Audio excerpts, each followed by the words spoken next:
Please remember that I am not a financial advisor and I have a bias towards the XX Network. They are a paid sponsor of this show. We lost because we told ourselves we lost. Above all, it has the rule of law that people just trust it. Don't have to like the dollar, don't have to like the United States, but you trust the market. The U.S., in response to the war in Ukraine, broke the trust. They froze the U.S. Treasury assets of the Central Bank of Russia.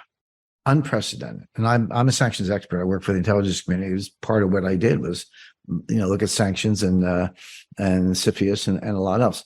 And as far as I'm concerned, and I know that our Brics friends agree, that's a default. Maybe S&P would call it a selective default, but Russia made the money. They bought the treasuries. They're entitled to principal and interest.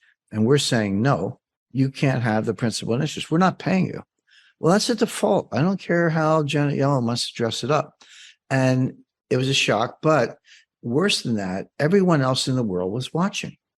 Saudi Arabia, India, Brazil, Malaysia, and they're saying, and Turkey and others, and they're saying to themselves, gee. This just came out. The retail cross-border remittance payments platform. It's a CBDC for the United States, the Digital Dollar Foundation, Giancarlo. With Ripple, the company behind XRP. So some people kind of take your declaration on XRP with a grain of salt. What do you say to that? Well, first of all, I am not an official, and so I am not speaking in an official capacity.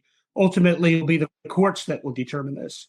I am now a practicing lawyer. I'm with the firm of Wilkie Farr and Gallagher. Ripple is a client of the firm.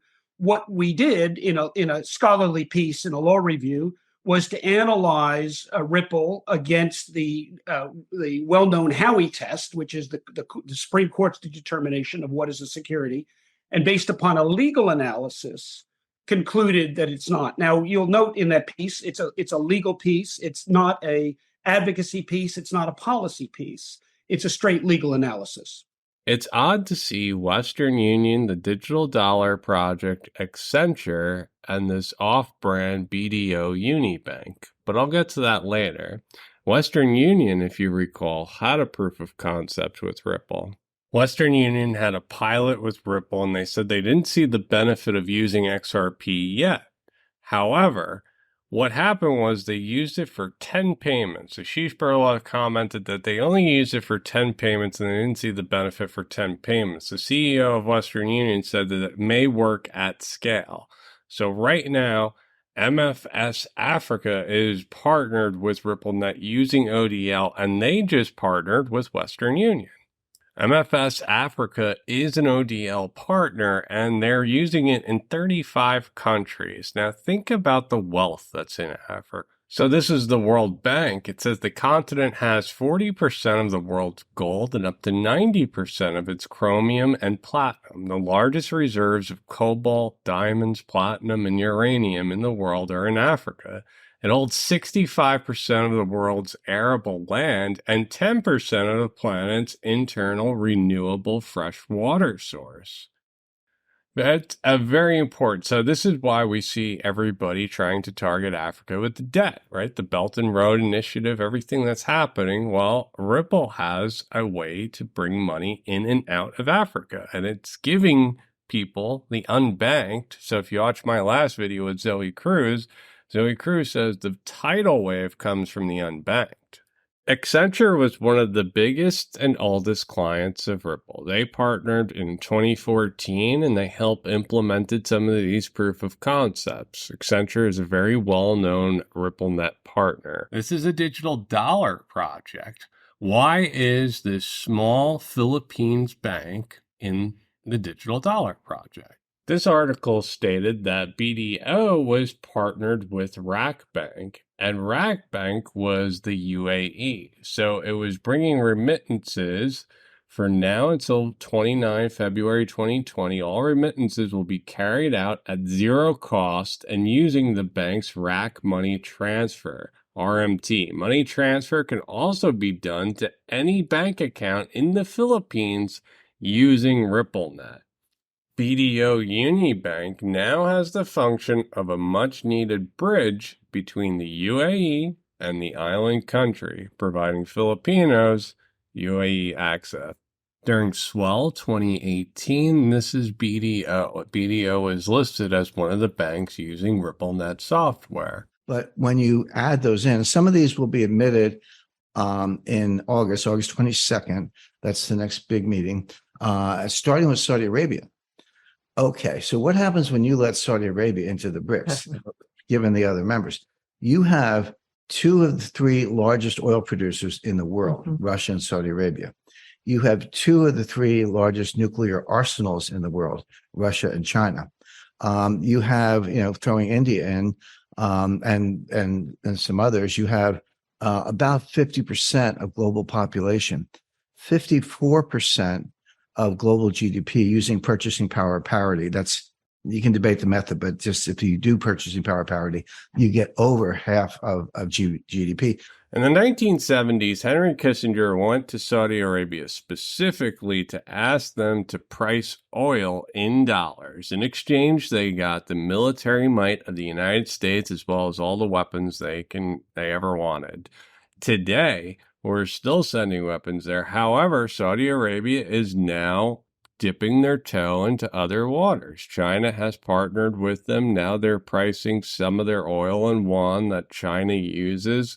Saudi Arabia's central bank is more forward-looking and has partnered with an American company called RippleNet.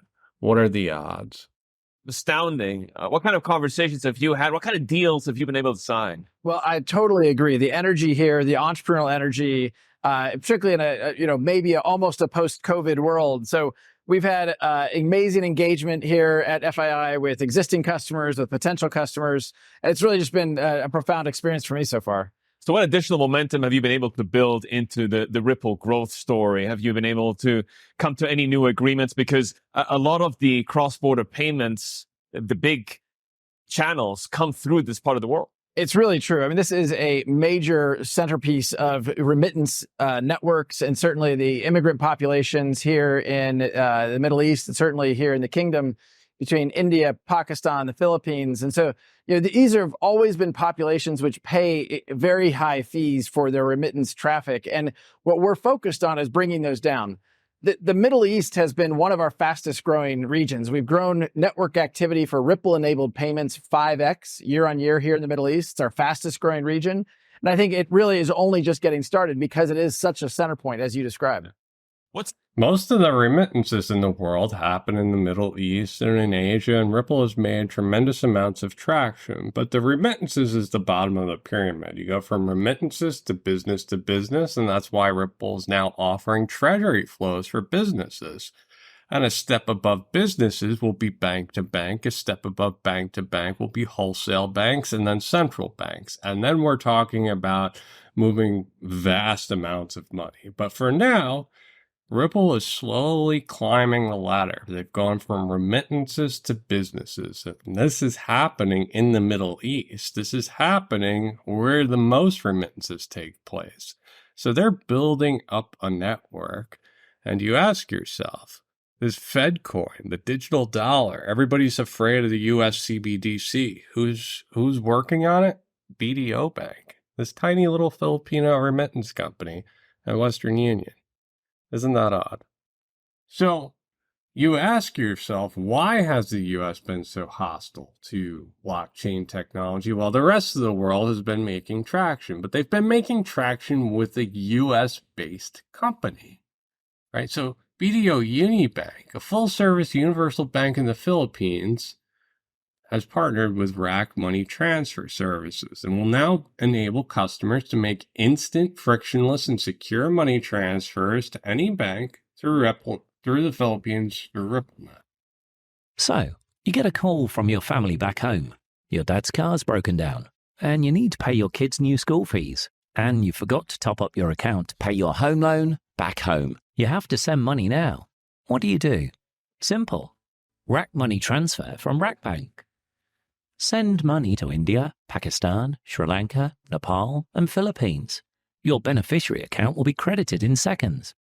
Rack Bank is a UAE bank, and you can see during this promo that they're moving money from the UAE to Nepal, Pakistan, India, Sri Lanka. This is just one hub.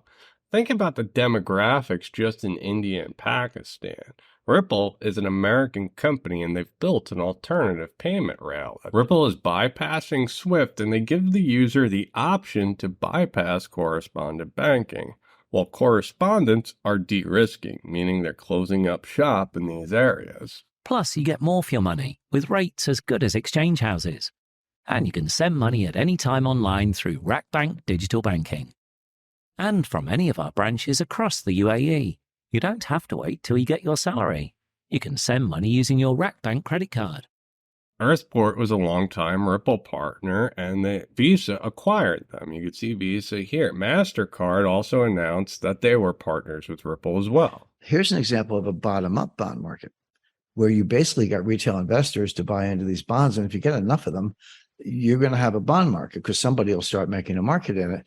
And let's say you go to a typical Brazilian, and you say, hey, you got two choices. You can buy a Raiz-denominated bond, or you can buy a Brics-denominated bond. What do you want? What do you think? Yeah.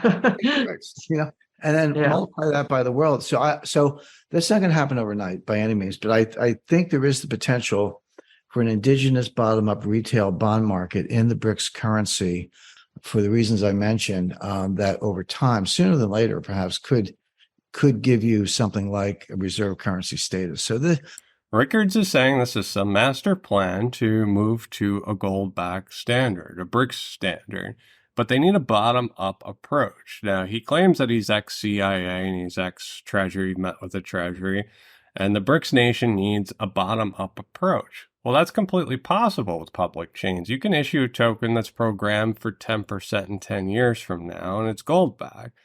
Technologically, that's completely feasible. So we're either really early or Rickards is wrong. Here's the twist I like. So let's say, and this is how it's going to play out. Now you're the United States. So you're like, looks like I've been painted into a corner. What can I do? Well, one of the things you could do, I've told the Treasury this for years, they don't listen. I mean, they invite me in, but they don't listen. One of the things you could do is buy gold.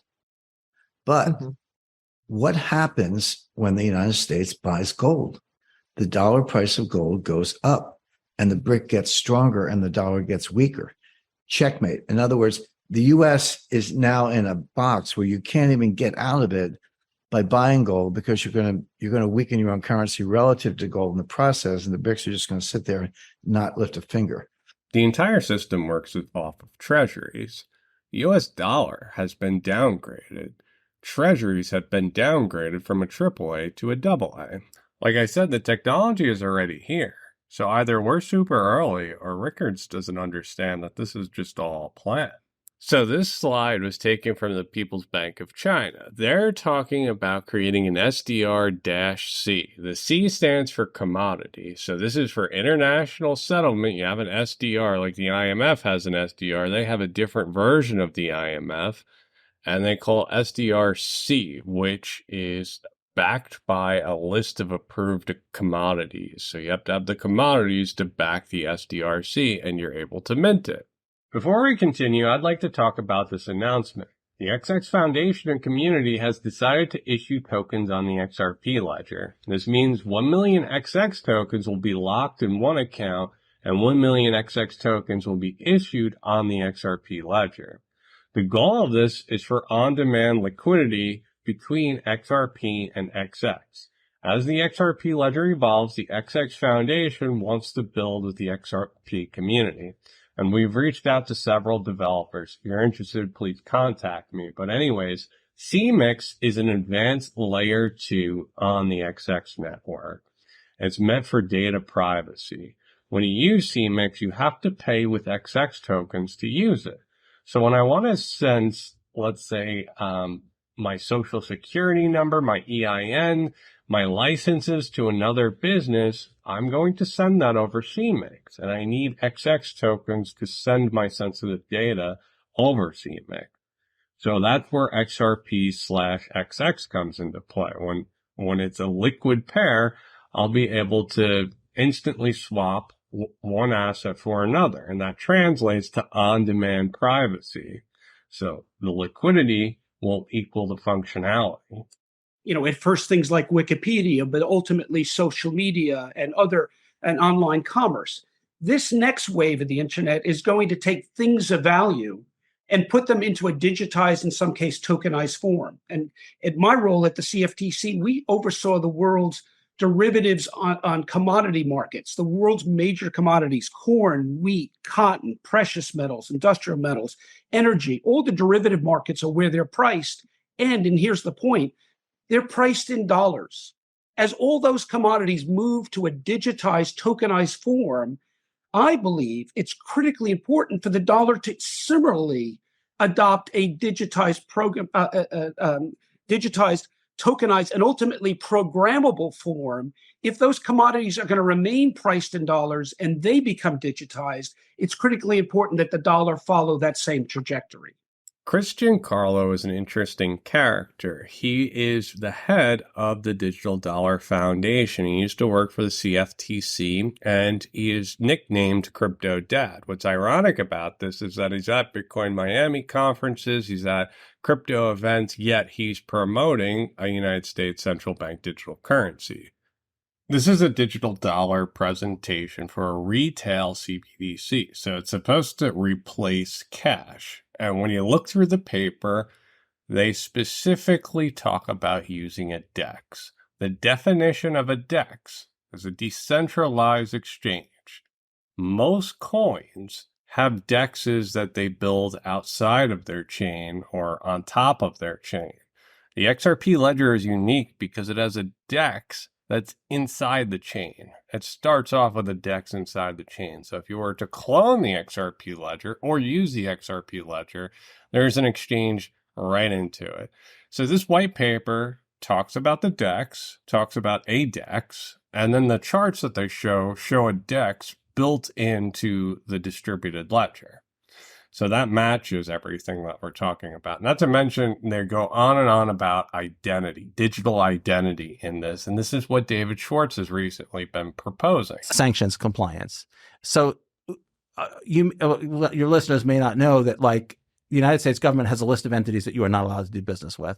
And if you do, the sanctions can be, the punishment can be extremely high. And I didn't know I was doing business with them is not an excuse. It's what's called strict liability, which means if you did it, you have to figure out a way not to do it, or you can't do the thing that might create the chance that you will do it. And this is a real blocker to institutional adoption of DeFi. It's just one example, but it's for many companies. It's like, if we can't do sanctions compliance, we can't do it. It's just a hard no. Because they're facing potentially tens of millions of dollars, plus in liability, and there's nothing they can do about it. They're just not going to do it. And so those are problems that are very tangible today. And so solutions like identity and sort of creating a sort of island inside the ocean where there's compliance, these sort of steps towards compliance will help to bring institutions into the DeFi world. We keep hearing David Schwartz speak about identity, and he keeps talking about how it's coming to the XRP ledger. The Digital Dollar Project is also focused on identity. David explains an island within an ocean. So think about this. Western Union and BDO are going to do the KYC and AML. Then they give you an account. Your wallet has a green check mark next to it, and it allows you to use a pool that both BDO and Western Union manage. It's between PHP and dollars, so Philippine pesos and dollars. Only wallets with green check marks can use that pool. And then the other technology, I wouldn't call it technology, the other trend is actually Web3. So, blockchain technology that is here to rival the whole system, right? So it's an alternative to transfer money across borders without using the classical network. And it's a great system because it helps. I think it helps society also for when it comes to financial exclusion. Just think about what's out there. You have, areas where there's not a bank at each corner, right? So you have unbanked nations. And this technologies could be an enabler to help us to grow and to give access to these underbanked nations also and underbanked people. But again, and I'm stopped there because I'm very passionate about this. But again, it's not there yet. So we're not at the point where you actually can, roll it out and it's fully secured, it's fully regulated. I mean, there's a lot of question marks in terms of, what will happen in the future, which cryptocurrency will be the dominant one. How is the government supporting that, and so forth and so forth. But I think it's an interesting technology that we should have an eye on, and it will rival cross-border payments and the classical network that we have. His name is Tim Florian Zuez. He works for Banking Circle. Banking Circle is a correspondent bank. They connect all the different clearinghouses. They have partnerships with Stripe and Alibaba. They are a correspondent bank. That's how money moves, is through his organization. He's telling you that crypto certainly has a future. You just have to wait for governments to let it happen. You have to wait for it to be in compliance before they move forward with it. But it's complicated. If you make it a habit not to blame others, you will feel the growth of the ability to love in your soul, and you will see the growth of goodness in your life. Thanks, everyone. I hope you enjoyed the show. Please take a moment to like and subscribe. If you enjoy content like this, please consider joining my websites. They're listed below. Patreon.com/fame21more or dmjr.ghost.io. Thanks, guys.